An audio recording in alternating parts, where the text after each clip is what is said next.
Aku berlindung kepada Allah daripada godaan syaitan yang terkutuk.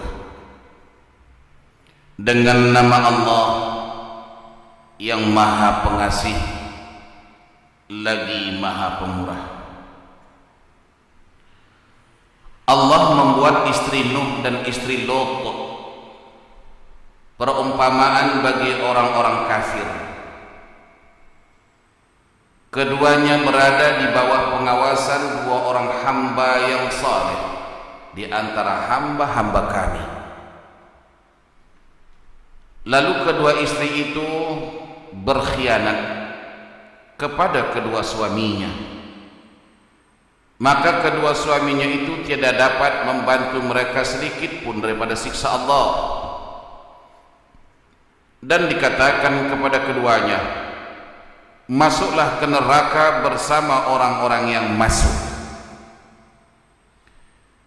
Dan Allah membuat istri Firaun perumpamaan bagi orang-orang yang beriman. Ketika ia berkata, "Ya Allah Tuhanku, bangunkanlah untukku sebuah rumah di sisimu dalam syurga, dan selamatkanlah aku dari Firaun dan perbuatannya, dan selamatkanlah aku dari kaum yang zalim." Dan Maryam putri Imran yang memelihara kehormatannya, maka kami tiupkan ke dalam rahimnya sebahagian daripada ruh ciptaan kami, dan dia membenarkan kalimah-kalimah Allah Tuhannya dan kitab-kitabnya, dan adalah dia termasuk orang-orang yang taat. Al-Quran Surah At-Tahrim ayat yang ke-10 hingga ke-12. Maha benar Allah dengan segala firman-firman-Nya. Assalamualaikum warahmatullahi wabarakatuh. Semangat tuan-tuan. Assalamualaikum warahmatullahi wabarakatuh.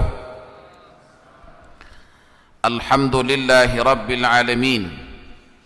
Wassalatu wassalamu ala rasulil amin, habibinal karim, sayyidina wa nabiyyina Muhammadin wa ala alihi wa ashabihi ajma'in. Rabbi shrah li sadri wa yassir li amri wahlul 'uqdatam min lisani yafqahu qawli.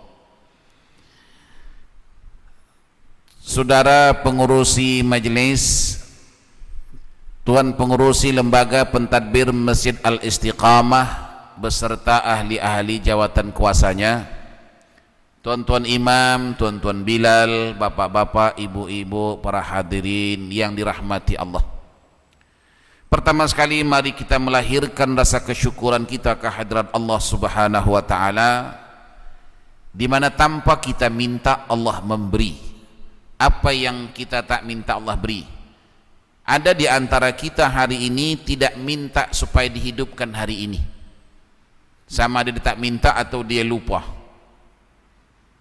Agak-agak tuan-tuan tadi pagi bapak ibu bangun tidur, ada tak baca Alhamdulillahilladzi ahyana ba'dama amatana wa ilaihin nusyur?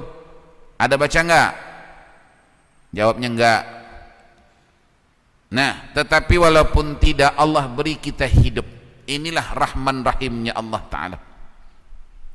Oleh karena itu nikmat yang Allah beri ini Bapak Ibu sekalian, kita dihidupkan, kemudian diberi kesehatan, kemudian diberi kesempatan.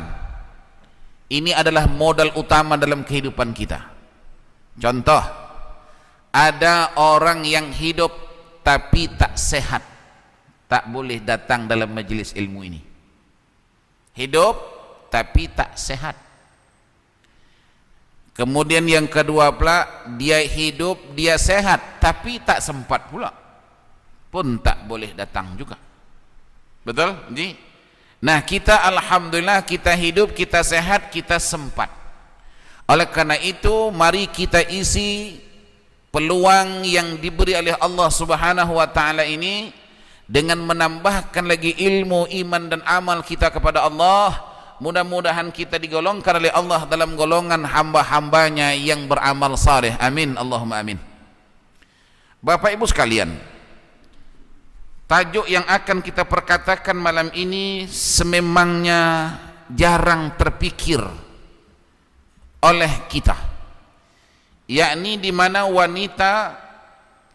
pengaruh wanita terhadap perjalanan lelaki menuju syurga ilahi. Maknanya bagi kita kaum lelaki mau masuk syurga, pastinya ada sokongan dukungan daripada kaum wanita. Wanita ini umum, istri kita juga wanita, ibu kita juga wanita, nenek kita juga wanita.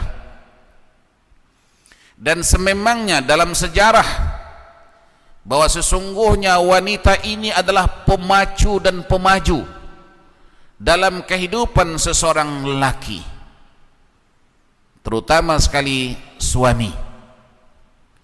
Kita baca sejarah, kita ingat betapa Nabi Allah Adam alaihissalam yang waktu itu dibaluti oleh berbagai-bagai kemewahan yang tidak dimiliki oleh sesiapa, yakni Nabi Adam alaihissalam didudukkan Allah Ta'ala di dalam syurga.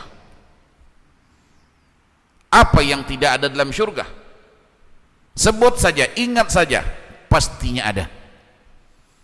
Cuman waktu itu yang tidak ada ialah wanita, teman Nabi Allah Adam. Kemewahan semua ada, cuman si wanita sebagai pendukung dan pendorong kehidupannya tidak ada. Akhirnya Nabi Adam ketika itu merasa sepi. Maknanya wanita adalah pembahagia. Nabi Adam ketika itu tidak merasakan kenikmatan syurga sebab tidak adanya si wanita itu. Maka inilah yang terpikir di hati Nabi Allah Adam, alangkah enaknya, alangkah seronoknya, alangkah bahagianya kalau ada teman. Nabi Adam tinggal di surga sehari-hari. Hari-hari Nabi Adam tinggal di surga. Nabi Adam tinggal di surga sehari-hari seorang diri. Terlihat dan ternampak oleh Adam burung merpati dua sejoli. Ketika itulah terlintas di pikiran Adam, alangkah enaknya kalau ada istri. Maka dengan mudah Allah memberi, dijadikan Hawa dari tulang rusuk sebelah kiri.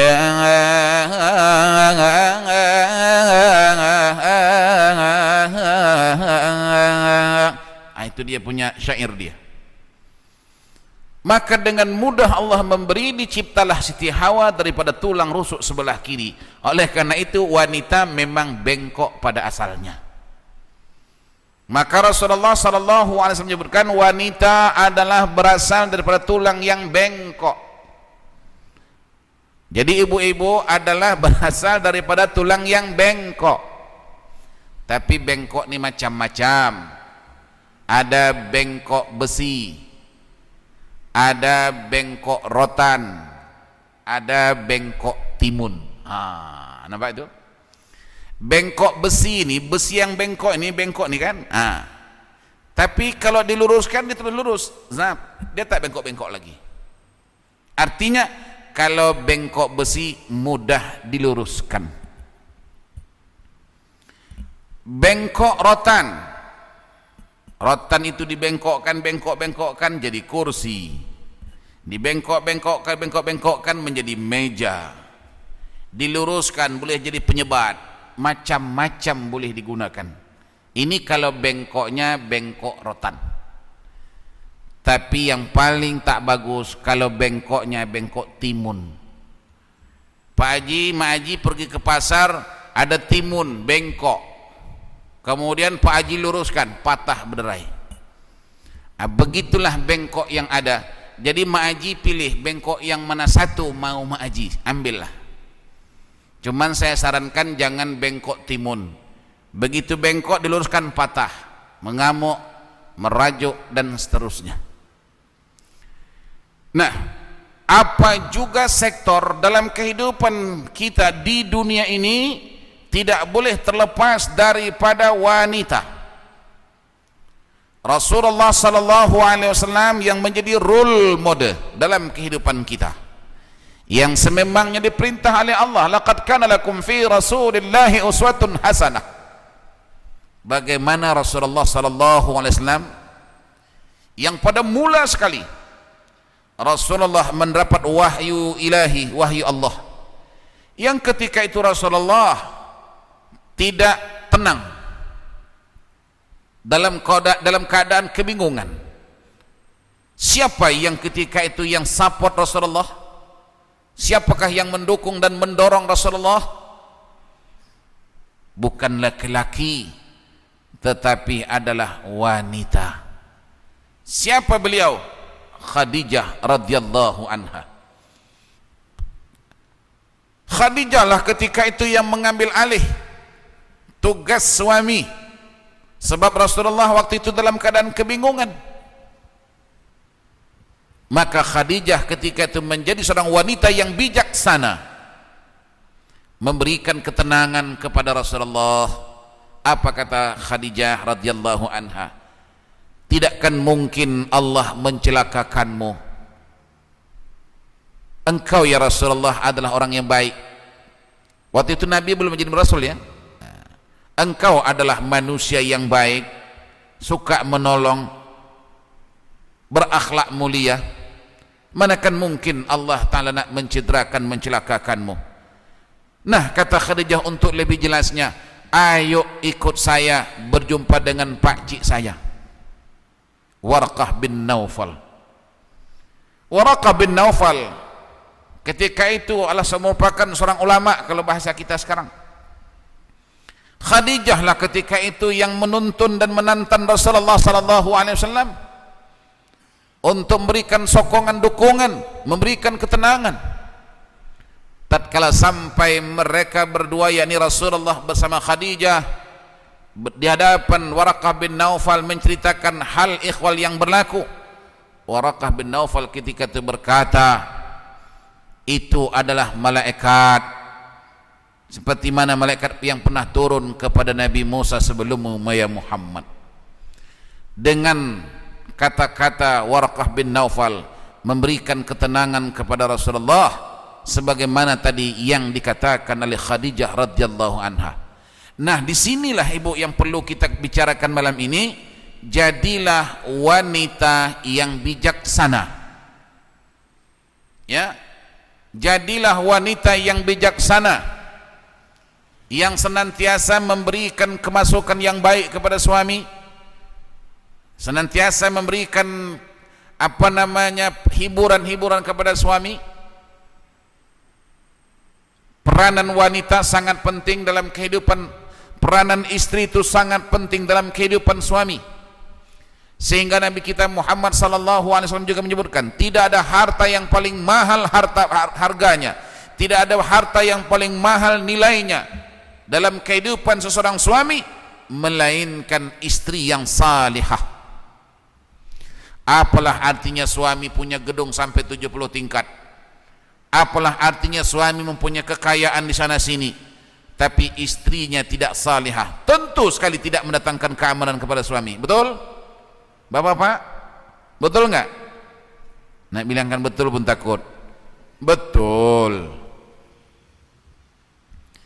Tidak berarti kekayaan yang dimiliki suami, tidak berarti pangkat jabatan yang disandang oleh suami, jika suami itu memiliki istri yang tidak salihah. Inilah tadi yang disebutkan oleh Allah dalam Al-Quran surah At-Tahrim ini, di mana dua orang nabi. Yang pertama disebut Nabi Nuh alaihissalam, Nabi Lot alaihissalam mempunyai istri yang tidak jujur. Nah, ketika itu kedudukan beliau sebagai seorang nabi tercemar. Ini nabi pangkat ya Syekh. Tercemar. Kenapa? Karena dicemarkan oleh istri. Jadi jatuh bangunnya, ya, jatuh bangunnya, hidup matinya suami itu adalah di tangan istri. Begitu hebatnya. Bacalah sejarah-sejarah orang-orang besar. Siapa yang bermain, siapa orang yang di belakangnya? Istrinya. Istrinya lah yang menjadikan suaminya itu maju dan berpacu. Cuman saja gerakan-gerakan wanita ini biasanya tak nampak. Justru tak nampak inilah kadang-kadang kita pula sebagai seorang suami tidak menghargai. Sebab tak nampak. Sehingga kadang-kadang ada suami berkata, engkau tak berhak ini rumah, yang bayar duit rumahnya aku apa? Ada kadang-kadang suami berkata seperti itu. Artinya apa? Dia tidak sadar peranan istrinya. Apa pasal dapat rumah ini 50% satu orang bagi dua? Kalau berlaku perbalahan itu rumah 50-50. Kata suami, saya tak terima. Pasal apa? Ini yang bayar duit saya, bulan-bulanan duit saya yang bayar ini rumah. Istri tak campur. Bapak ibu sekalian, bapak khususnya, kalau kita bujang nak beli rumah SDB tak approve, betul enggak? Mesti ada istri, walaupun belum berjab kabul, setidak-tidaknya ada surat register yang mengatakan anda sudah bertunangan atau anda sudah berkawin, baru SDB approve itu rumah. Nampak? Modal istri itu nampak. Walaupun dia tidak punya tak keluar uang, tapi dia menggunakan kekuasaan vetonya, maka diberilah kelulusan oleh pihak SDB karena tadi ada istri. Bujang tak boleh beli rumah. Itu undang-undang dunia. Dan termasuklah tadi Rasulullah SAW. Apa kata Rasulullah?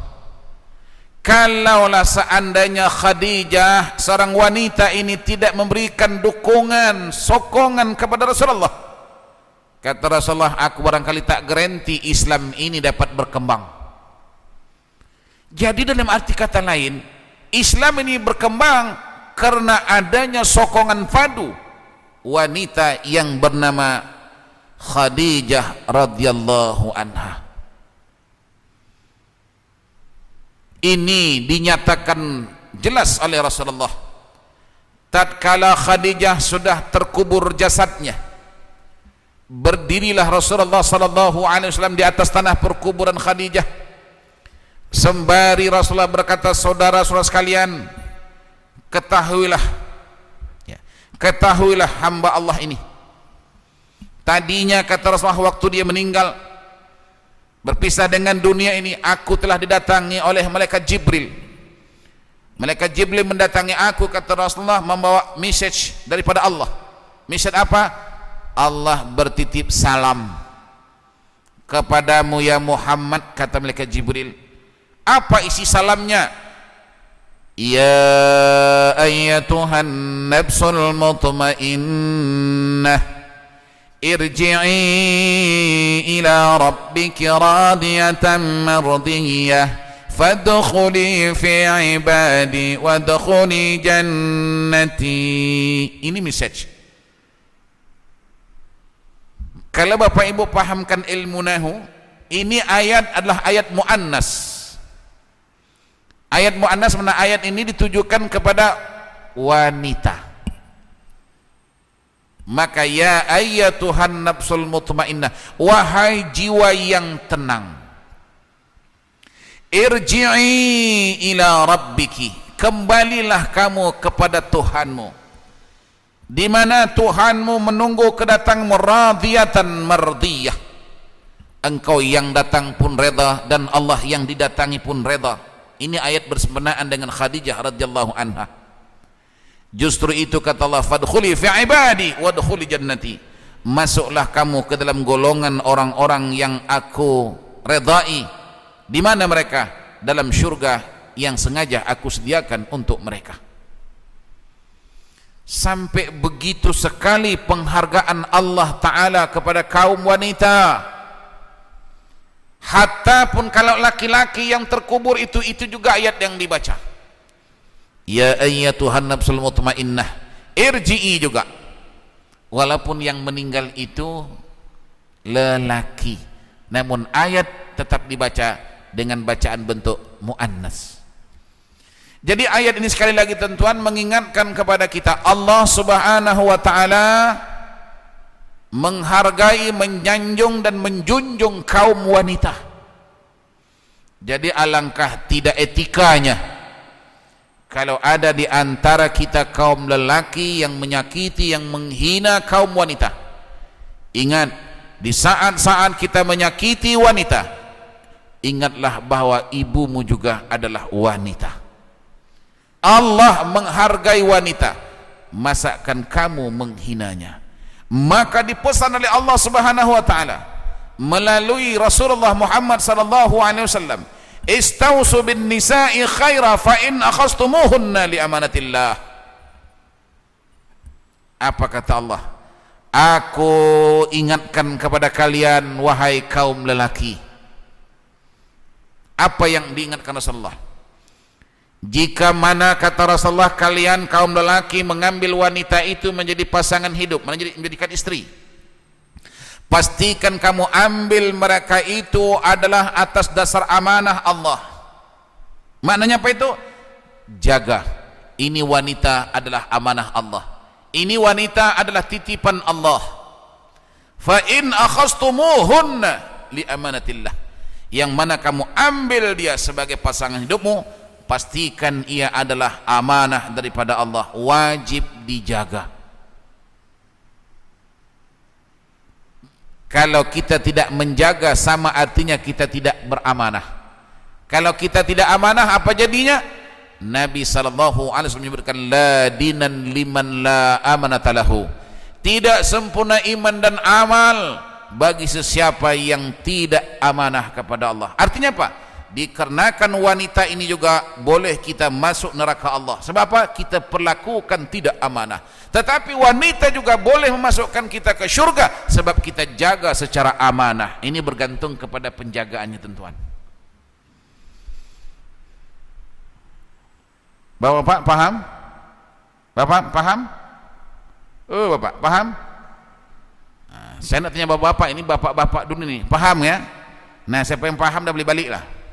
Siapa yang tak paham tunggu dulu.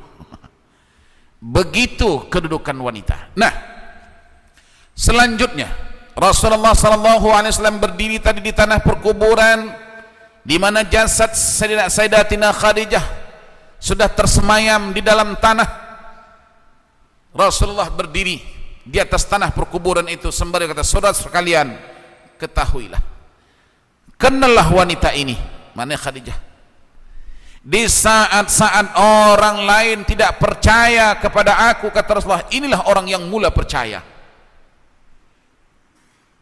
Maknanya di saat orang lain tidak percaya kepada Nabi, maka Khadijah seorang wanita inilah manusia percaya. Dengan kepercayaan Khadijah itulah Nabi kita boleh bergerak menjalankan dakwah Islamiyah. Di saat-saat orang membenci aku, kata Rasulullah, inilah orang yang sangat menyayangi dan mencintai aku. Di saat-saat orang bakhil kepada aku, inilah orang yang dermawan kepada aku. Dan dengan sokongannya lah, kata Rasulullah, aku dapat menjalankan dakwah. Nah, Bapak Ibu sekalian, siapa yang menjadi penggerak, menjadi motor, penggerak promotor dalam berdakwah, laki-laki atau perempuan? Coba jawab. Perempuan, yakni Khadijah radhiyallahu anha. Beliaulah sebagai promotor, sebagai tenaga penggerak. Kalau Khadijah ketika itu tidak berikan sumbangan kepada Rasulullah, Rasulullah tidak dapat bergerak. Makanya kata Rasulullah, kalau tanpa ada sokongan ini, Tentunya Islam tidak boleh berjalan dengan lancar. Khadijah ketika itu adalah seorang wanita hartawan jutawan. Segala harta kekayaan yang dimiliki Khadijah diserahkan kepada Rasulullah demi untuk jalannya dakwah Islamiyah. Jadi di sini saya katakan tadi bahwa wanita, pengaruh wanita terhadap perjalanan lelaki menuju surga tidak boleh dinafikan. Nah, cuma barangkali yang susahnya kita nak mencari wanita seperti Khadijah ini. Ini kata orang positive thinking lah, tapi yang adanya negative thinking ni masalah. Ustaz, kata Pak Haji, kalau Ustaz cerita Khadijah istri Nabi, iya sajalah, tapi Ustaz tak tahu Khadijah istriku. Ini yang negatif ini. Nah, sebelum bulan Rajab, ini bulan Rajab ya, baca sejarah dalam Islam ada disebut dengan Amun Huznun, tahun duka cita. Kenapa tahun itu disebut tahun duka cita? Kematian dua orang pembela Rasulullah sallallahu alaihi wasallam. Pertama sekali kematian Khadijah radhiyallahu anha. Kemudian tak lama sudah itu diiringi pula oleh kematian Abu Talib.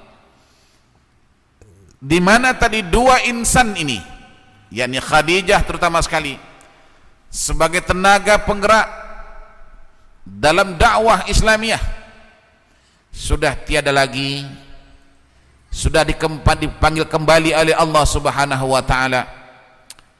Maka kehilangan atau kewafatan Khadijah merupakan satu tamparan berat bagi Rasulullah sallallahu alaihi wasallam. Sebab apa? Ibaratkan lampu penyuluh sudah padam.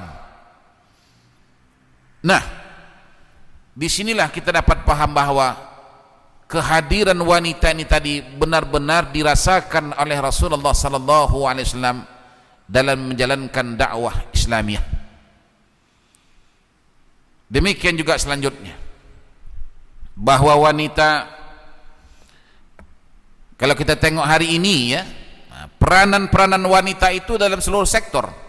Mana sektor yang tidak ada wanitanya? Ini menunjukkan apa? Menunjukkan kebolehan-kebolehan yang ada pada wanita. Maka saya katakan tadi, yang kita kisahkan ini ialah bagaimana wanita-wanita sekarang boleh tampil ke hadapan menegakkan syariat Islam, perjuangan Islam. Sebenarnya ibu-ibu sekalian, ya, dakwah Islamiyah ini buat masa sekarang ini kaum wanita sangat-sangat diperlukan, ya, sangat-sangat diperlukan. Kita ingat suami-suami ini terus terang ya, suami-suami yang boleh menyampaikan dakwah ini sebenarnya bukan ustaz, bukan ustaz. Yang paling tepat itu istri. Oleh karena itu perlunya istri yang bijak, yang boleh menuntun suaminya. Istri kalau menuntun suami, insya Allah. Tapi kalau suami menuntun istri, belum tahu. Istri ini sabar, lembut, tabah, ulet. Oleh karena itu disebut, di balik kelemahan-kelemahan wanita itu, di sana ada terserlah kekuatan-kekuatannya. Tabah. Contoh, siapa yang tabah menghadapi karenah-karenah anak-anak di rumah? Tentu istri. Siapa yang tabah menghadapi karenah-karenah suami dalam rumah? Ya istri. Suami kadang-kadang tak tahan menghadapi kerenah istri, padahal tak seberapa dibandingkan dengan kerenah suami. Nah, jadi suami istri berperanan mendakwah suami. Kalau suami tak bersalat, siapa yang boleh mengajak dia bersalat? Istri.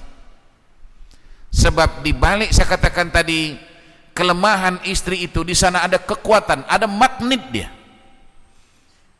Tetapi kekuatannya tidak melalui tenaganya,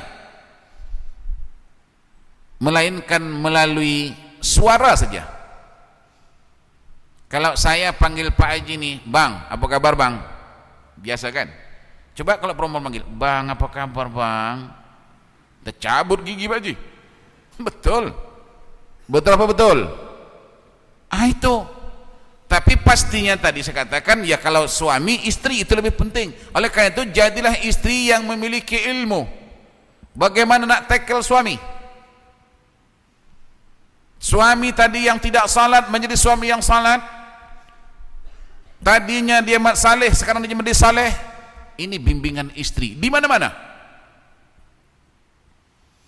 Kembali kita kepada sejarah. Betapa bajing tengiknya Firaun. Siapa yang boleh menundukkan Firaun? Siapa yang boleh tundukkan Firaun? Laki-laki atau perempuan? Perempuan. Siapa? Asiyah. Disebutkanlah dalam Al-Quran. Maka perumpamaan diberi umpama oleh Allah Subhanahu wa taala bagi orang-orang yang beriman, istri Firaun. Satu ketika tuan-tuan, Nabi Musa yang waktu itu dalam keadaan kanak-kanak, ya, digendong oleh Firaun, ya. Kemudian Nabi Musa waktu itu belum Nabi, masih kanak-kanak ya. Waktu Nabi Musa dalam gendongan Firaun, Nabi Musa waktu itu rentap janggut Firaun. Rupanya Firaun ini pun berjanggut juga. Direntap Nabi Musa janggut Firaun, tapi sakitnya luar biasa. Ini sebenarnya informasi daripada Allah Subhanahu wa taala.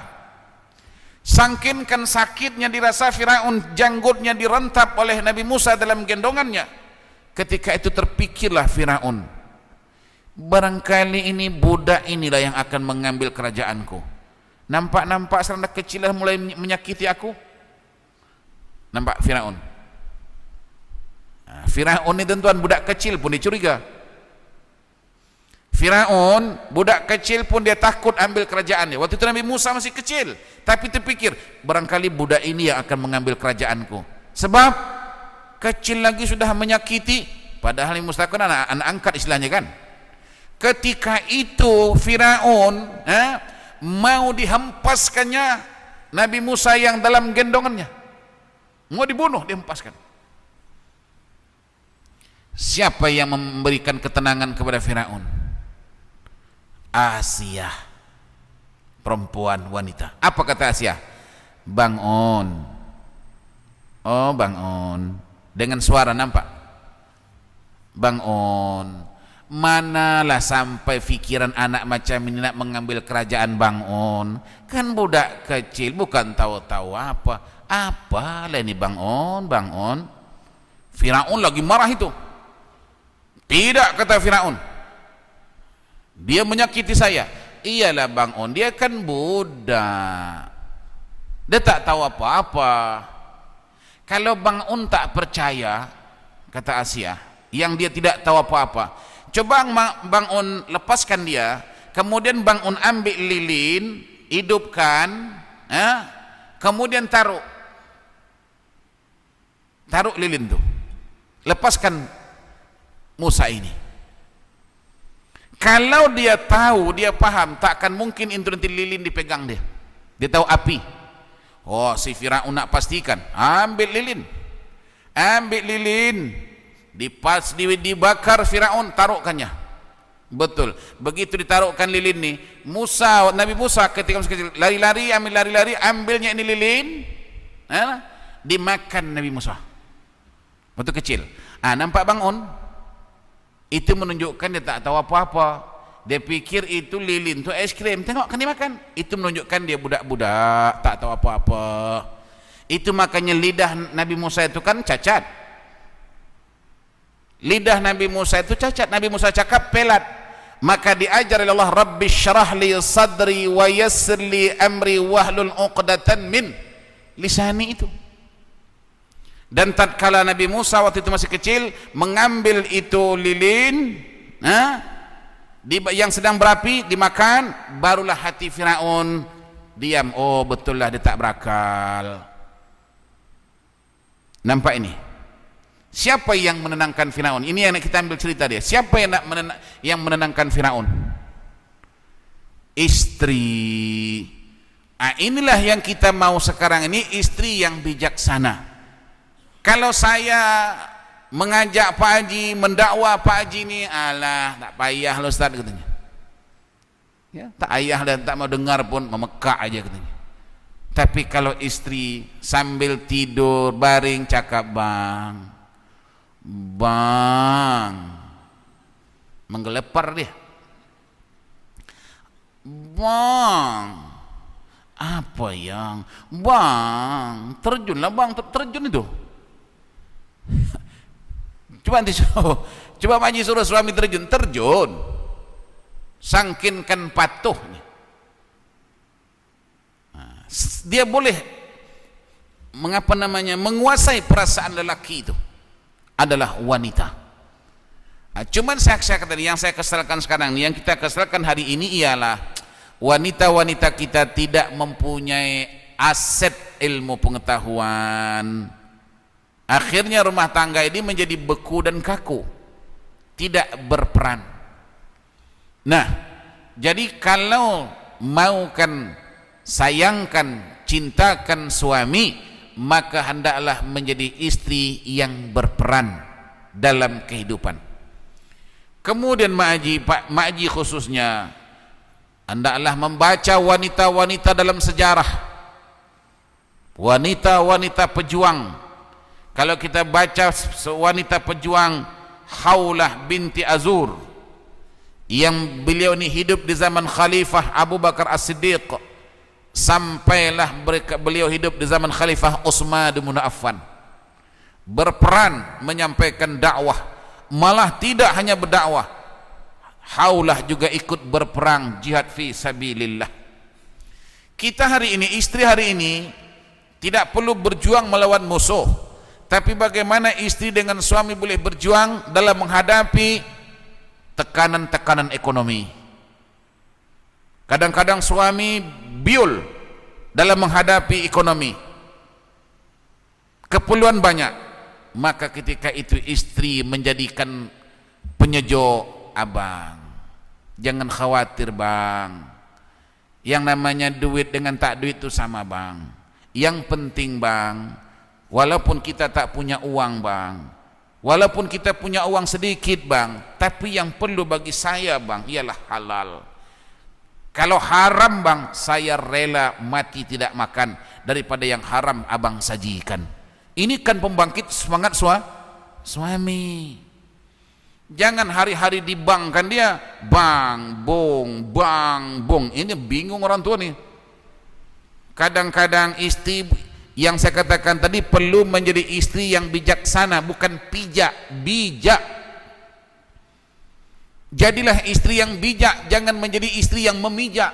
Sudahlah suami tidak berupaya, pendapatan suami tak seberapa, tapi kadang-kadang desakan istri macam-macam.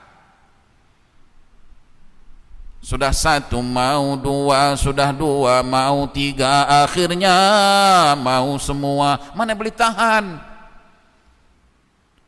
Nah, jadi istri ini sangat-sangat memainkan peranan penting. Suami di kerja, tempat kerja pun bukannya senang, berbagai-bagai masalah juga, betul Pak? Betul enggak? Nah, bagaimana kalau sampai ke rumah suami itu boleh hilang stres di tempat kerja? Ini harus bijaksana. Jangan pula suami tempat kerja stres, pulang ke rumah lagi stres, nanti mati keras dia. Akibat apa? Akibat desakan istri. Terus terang ibu-ibu ya, Suami-suami ini boleh tanya satu-satu. Kalau seorang suami dikomplain oleh orang satu blok, komplain suami understanding, dia boleh kontrol perasaannya. Tapi jangan istri komplain. Boleh kontrol? Tak boleh, boleh silap kan. Nah, itu hebatnya pengaruh istri. Artinya apa? Pengaruh istri itu boleh mengalahkan orang satu blok. Satu blok komplain suami understood, relax, dia peduli apa, pergi jalan lah, dia boleh cakap seperti itu, peduli apa dengan kau orang. Tapi kalau istri komplain, suami tak boleh tahan menghadapinya. Nah, pukulan, kalau suami ini dipukul dengan tumbukan kah atau dipukul dengan kayu kah, dia boleh standing, engkau pukul lah tak apa. Tapi suami pastinya tak tahan dipukul dengan mulut. Hari-hari engkau beletikan dia, padahal tidak dipukul, bukannya sakit pukul, tapi kata-kata itu, bebelan itu lebih sakit lagi. Betul tak Pak? Pak, betul nggak? Ustaz, aku nak bilang pun aku takut. Pasal apa? Nanti tidur luar. Betul nggak? Suami ini yang paling ditakutinya istri. Istri. Kalau di tempat kerja, apalagi bos, dia bos kan, kecak pinggang. Engkau buat nih, jangan ini. Kadang-kadang main telunjuk dia, bukan main eson orangnya dia. Engkau dengar cakap saya? Kalau tidak aku buang kerja nanti. Semua pekerja tunduk mengangguk. Tapi begitu dia balik ke rumah, dia macam tikus satu ke beras. Dia, betul Pak? Kata Pak, kok tahu Ustaz dia? Kok Ustaz tahu? Memang tahu. Sebab kadang-kadang suami ini ada pangkat, samping pangkatnya haji, ada juga pangkat DKI nama dia. Sini panggil DKI, kita panggil DKI. Apa itu? Di bawah ketiak istri. Ya kan? Jadi kita kembali kepada persoalan. Contoh sudah ada depan mata. Siapa? Khadijah radhiyallahu anha. Kemudian kita kembali juga kepada contoh Rasulullah. Kenapa Rasulullah sallallahu alaihi wasallam beristri lebih daripada satu itu? Bukan syahwat, bukan nafsu. Wa ma yantiqu 'anil hawa in huwa illa wahyun yuha. Apa juga yang Nabi cakapkan, apa juga yang Nabi buat, itu bukan nafsu, melainkan itu adalah daripada Allah Subhanahu wa taala. Termasuklah Rasulullah berkahwin lebih daripada satu, itu adalah senarionya Allah Subhanahu wa taala. Tapi yang jelas, istri Rasulullah banyak ini adalah gunakan aset, dijadikan Rasulullah aset dalam berdakwah. Siapa yang menyampaikan dakwah kepada orang perempuan? Orang perempuan. Saya yakin kalau orang perempuan menyampaikan dakwah kepada perempuan, sambutan galak. Tak percaya tengok nanti malam Sabtu ya. Jumat malam Sabtu, hari Jumat malam Sabtu. Itu Profesor Dr. Syarifah Hayati datang. Saya rasa orang perempuan boleh penuh dewan. Memang logik. Nah, memang patut. Itu makanya Rasulullah sallallahu alaihi wasallam yang saya katakan tadi, beristri lebih daripada satu. Siapa yang berperankan menyampaikan dakwah risalah? Kalau kita baca sejarah, di mana katanya Khadijah radhiyallahu anha seorang istri yang ikhlas. Beliau juga seorang pejuang yang disebut dengan Sri Kandi Islam, Khadijah. Kemudian Khadijah ini tadi sangkinkan ikhlasnya. Ini ikhlas ini kepada kaum ibu ya, ikhlas. Kalau ibu-ibu mau kerja rumah, ngemop lantai, cuci piring, cuci pakaian, gosok dan sebagainya, supaya jangan penat, tidak terasa penat, apa ditunjang utamanya? Ikhlas. Kalau buat kerja tu ikhlas, insyaallah tak terasa penat. Tapi kalau kerja sambil mengomel, silap-silap tangan terpotong, padahal nak potong bawang, tangan terpotong. Jadi kita lihat Khadijah radhiyallahu anha, seorang wanita yang ikhlas. Katanya beliau menanamkan pendidikan kepada anak-anak. Siapa yang mendidik anak-anak Rasulullah? kebanyakannya ialah Khadijah radhiyallahu anha. Sebab Rasulullah ketika itu sibuk dengan dakwah di luar. Siapa yang menjadi guru murabbi di rumah? Khadijah radhiyallahu anha. Nah, kemudian katanya juga apa? Khadijah radhiyallahu anha yang memenuhi kebutuhan-kebutuhan dalam rumah tangga. Dan ini katanya dikerjakan oleh Khadijah dengan senyuman, tidak pernah merasa kepenatan, sebab kuncinya ialah ikhlas lillahi ta'ala. Jadi kalau kita buat kerja itu lillahi ta'ala, Allah tolong kita. Kalau kita lemah, Allah beri kita kekuatan. Kalau kita capek, Allah beri kita kekuatan, sebab kita buat kerja itu karena Allah. Kemudian katanya Khadijah juga adalah seorang wanita pendakwah, di mana Khadijah berdakwah melalui perkataan dan juga perbuatan, mengajak, mengasuh, mendidik, tidak hanya bercakap tapi juga berbuat. Demikian juga beliau seorang wanita yang beriman. Ini iman ini. Kita kadang-kadang, maaflah, bab salat ini pun kadang-kadang kita tidak begitu aktif. Macam mana kita nak menjadi Sri Kandi, penghuni syurga? Salat pun kadang-kadang kita tidak. Ada setengah-setengah masyarakat kita nih, mengaji dia rajin tapi salat dia malas. Ada pula sedekah dia rajin tapi salat dia malas. Ini semuanya penghambat, tuan-tuan. Kemudian kita baca sejarah Sayyidatina Aisyah radhiyallahu anha. Berapa ribu hadis yang diriwayatkan oleh Aisyah radhiyallahu anha. Dan banyak sahabat-sahabat Rasulullah yang lelaki menjadikan Aisyah menjadi tempat rujukan mereka di balik tabir. Karena Khadijah menguasai ilmu yang diwariskan oleh Rasulullah sallallahu alaihi wasallam. Jadi disinilah kita katakan tadi bahwa pengaruh wanita terhadap perjalanan lelaki menuju surga itu tidak dapat dinafikan. Nah, dan sekali lagi saya katakan, apapun juga kemajuan-kemajuan yang diraih oleh suami itu tidak lepas daripada peranan istri. Sebagai contoh, saya mengajar sana, mengajar sini, ceramah sana, ceramah sini. Kenapa? Karena kerja rumah sepatutnya kerja itu kerja saya, tetapi istri take over dengan ikhlas.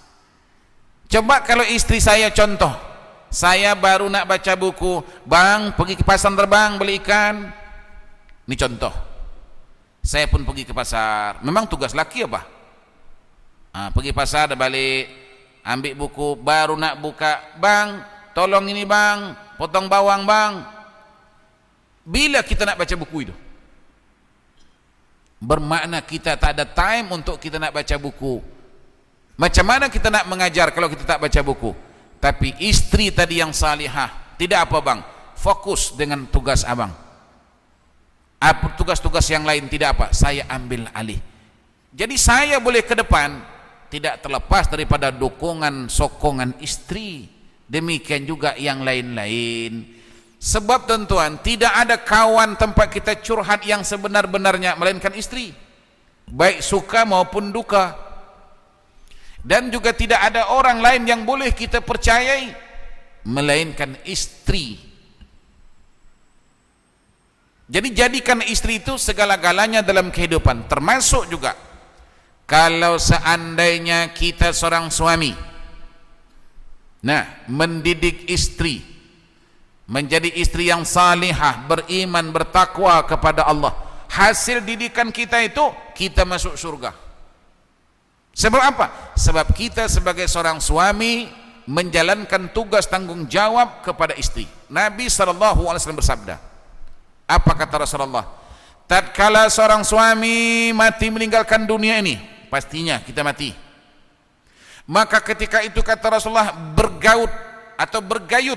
bergayutlah anak-anaknya, bergayutlah istrinya. Ketika itu tatkala Allah Ta'ala nak masukkan istrinya ke dalam neraka, istrinya berkata, ya Rabbi, jangan engkau masukkan dulu aku ke dalam nerakamu. Kata Allah, kenapa? Sebelum engkau panggil dulu suamiku menghadap aku, dan engkau tanya ya Allah, dan engkau sebagai saksinya. Bayangkan tuan-tuan, panggil, Allah Ta'ala panggil. Begitu suami sudah dihadapkan di hadapan Allah bersama istri, kata istri, ini istri komplain, ya Allah, inilah suamiku, memang suamiku ini baik di dunia, apa juga makanan yang mau aku makan dia sedia membelikan, apa juga pakaian yang mau aku pakai dia sedia mencari membelikannya. Artinya apa juga yang aku mau, hal-hal keduniaan, tidak pernah suamiku ini mengabaikannya sedikit pun. Tetapi suamiku ini ya Allah tidak pernah sekalipun memberitahu aku mana yang kamu perintah, mana perintahmu ya Allah, mana laranganmu ya Allah, sehingga aku tidak tahu mana perintahmu, mana laranganmu. Aku tidak tahu apa itu haram, aku tidak tahu apa itu salat. Sebab apa? Sebab suamiku tidak pernah mengajarkan dan memberitahukan kepada aku. Jadi dengan demikian, ya Allah, aku tidak rela engkau masukkan ke dalam nerakamu. Nah, ketika itu suami yang dihumbankan Allah Ta'ala ke dalam neraka. Tetapi kalau tadi saya katakan suami didik dia sehingga dia menjadi seorang istri yang muti'ah, taat kepada Allah, hasil didikan suaminya ini menyebabkan suaminya masuk surga. Tapi di sebalik suaminya mengabaikan istrinya, itu juga faktor suaminya dimasukkan Allah Ta'ala ke dalam neraka. Allah berfirman, ar-rijalu qawwamuna 'alan nisa.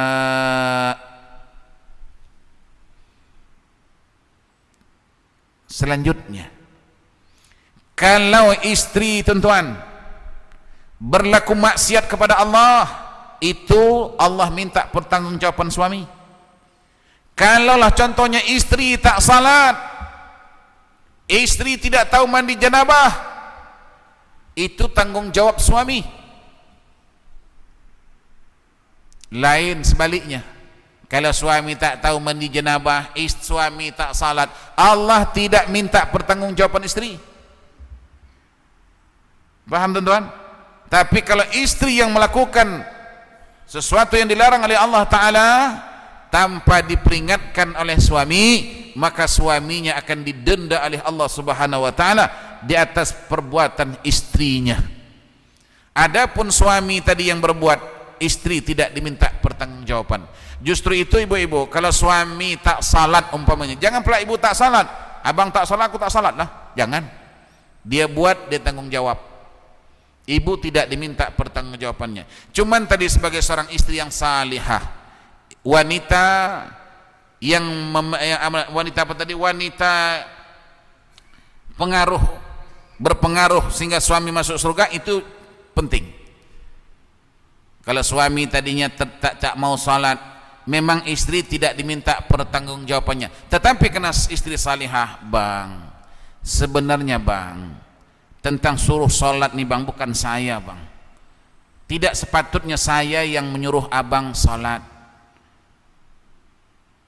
Yang betulnya abang sepatutnya membimbing saya, mengajarkan saya bersalat, menyuruh saya bersalat. Ini terbalik pula bang, saya pula yang bimbing abang, yang mengingatkan abang. Ingat bang, ini sebenarnya saya lakukan bukan kena tanggung jawab, hanya kena cinta. Aku tidak rela abang nanti masuk neraka. Hanya itu bang. Kalau tanggung jawab, memang tidak tanggung jawab. Jadi Mak Haji, kalau suami Mak Haji bangun pagi tak boleh bangun, bangunkan bang, bangun bang, salat bang, bangun bang. Tapi kadang-kadang suami ini pula diikutnya Bilal waktu dipukul, waktu disiksa oleh Abu Jahal, Abu Lahab, dia kata ahad. Begitu suami dibangunkan salat subuh, dia kata ahad. Maknanya pagi ahad cuti. Nah, Kalau mak haji atau kalau istri tadi membangunkan suami untuk suruh bersalat, lalu suami ini marah karena dibangunkan, jangan lagi kita pula marah. Jangan ambil air siram, tak boleh. Jangan pula maji ambil air siram suami tak sembahyang, tak boleh. Dosa. Hanya suruh tadi je. Ingatkan saja. Tidak sampai ambil air siram. Kalau perlu nyanyikan saja. Sepohon kayu daunnya rimbun, lebat bunga serta buahnya, walaupun umur 1000 tahun, kalau tak sembahyang apa gunanya? Walaupun umur 1000 tahun, kalau tak sembahyang apa guna? Dekatkan kuping dia. Macam nyanyi jadi aku, nampak ni. Jangan dimarahi, dinyanyikan. Sebab ar-rijalu qawwamuna 'alan nisa. Kita sebagai seorang suami bertanggung jawab terhadap istri kita. Demikian juga anak-anak kita. Jadi tuan-tuan, mudah-mudahan saya berdoa dan kita berdoa kepada Allah Subhanahu wa taala. Semoga istri kita jadilah dia sebagai pendorong, pendukung, penunjuk, pengingat kepada suami-suami untuk sama-sama menghuni syurga Allah Subhanahu wa taala. Dan sekali lagi, jadilah wanita-wanita yang bijak. Contohnya sudah kita sebutkan dan saya rasa semua kita sudah paham. Yang berat sesudah ini ialah melaksanakannya. Ini tugas berat, ya. Kita soal contoh-contoh dah banyak dah, ya. Tapi yang susahnya setelah ini ialah melaksanakannya. Jadi minta kepada Allah Subhanahu wa taala, ya Allah, jadilah aku seorang istri yang salihah, jadilah aku seorang wanita yang berpengaruh dalam kehidupan suamiku dalam menuju syurgamu ya Allah. Mudah-mudahan segala sesuatu yang ibu lakukan akan menjadikan amal yang terbaik. Jadilah serikan di Islam sebagaimana kita sebutkan tadi. Khadijah terukir namanya di dalam Al-Quran sebab dia adalah wanita pejuang menuju syurga. Ayatnya tadi ya ayyatuhan nafsul mutmainnah irji'i ila rabbiki radiyatan mardiyah fadkhuli fi ibadi wadkhuli jannati. Jadi mudah-mudahan apa yang kita sampaikan malam ini yang baik tentunya daripada Allah Subhanahu wa taala. Adapun kelemahan dan kesalahan daripada saya sendiri, dari Allah kita datang dan kepada Allah kita pulang. Sebelum kepulangan kita ke pangkuan Allah, marilah sama-sama kita memuhasabah diri kita. Kalau ternyata salah, perbaiki. Kalau ternyata kurang, ditambahi. Kalau ternyata berlebih, ya. Kalau kurang ditambah, kalau berlebih dikurangi.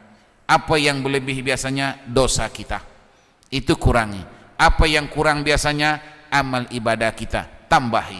Jadi mudah-mudahan kita pergi meninggalkan dunia ini membawa bekalan yang cukup menuju Allah Subhanahu wa taala. Insyaallah. Bismillahirrahmanirrahim. Alhamdulillahirabbil alamin. Wassalatu wassalamu ala rasulil amin, habibinal karim, sayyidina wa nabiyina Muhammad wa ala alihi wa ashabi ajma'in. Allahumma ya Allah ya Tuhan kami, berilah manfaat dengan ilmu yang kami pelajari ini, dan tambahilah ya Allah ilmu-ilmu yang bermanfaat lainnya untuk kami. Ya Allah ya Tuhan kami, sesungguhnya kami ini adalah hamba-hambamu yang banyak mempunyai kelemahan demi kelemahan. Kami mohon ya Allah agar Engkau tutupkan kelemahan-kelemahan kami ya Allah. Ya Allah ya Tuhan kami adalah hamba-hambamu yang mengharapkan syurgamu. Justru itu ya Allah, berilah kami jalan seluas-luasnya untuk kami menuju syurgamu. Ya Allah ya Tuhan kami ini banyak kekurangan di segi amal ibadah kami. Justru itu ya Allah, terimalah amal ibadah kami yang ada ini, dan jadikanlah kami hamba-hambamu yang ikhlas. Jadikanlah kami ini hamba-hambamu yang bersyukur. Ya Allah ya Tuhan kami, jadikanlah kami hambamu yang reda. Ya Allah ya Tuhan kami, jadikanlah kami hamba-hambamu penghuni syurgamu di jannatul ma'wa. Ya Allah, ya Tuhan kami banyak melakukan kesalahan dan kesilapan, baik yang kami sengaja atau tidak kami sengaja. Kami mohon ya Allah, kiranya sebelum Engkau memanggil kami berhadapan denganmu ya Allah, Engkau ampunilah dosa-dosa kami ya Allah, karena tiada siapa yang bisa mengampuni dosa kami melainkan Engkau saja ya Allah. Ya Allah, ya Tuhan kami, jadikanlah pertemuan kami malam ini pertemuan yang Engkau rahmati, pertemuan yang Engkau redai, dan berpisahnya kami dari pertemuan ini berpisah yang Engkau redai. Rabbana atina fid dunya hasanah wa fil akhirati hasanah wa qina adzabannar. Rabbana atina fid dunya hasanah wa fil akhirati hasanah wa qina adzabannar. Rabbana atina fid dunya hasanah wa fil akhirati hasanah wa qina adzabannar. Wa sallallahu ala Muhammadin wa alihi wa sahbihi wa sallam. Walhamdulillahi rabbil alamin. Taqabbalallahu minkum. Wassalamu alaikum warahmatullahi wabarakatuh.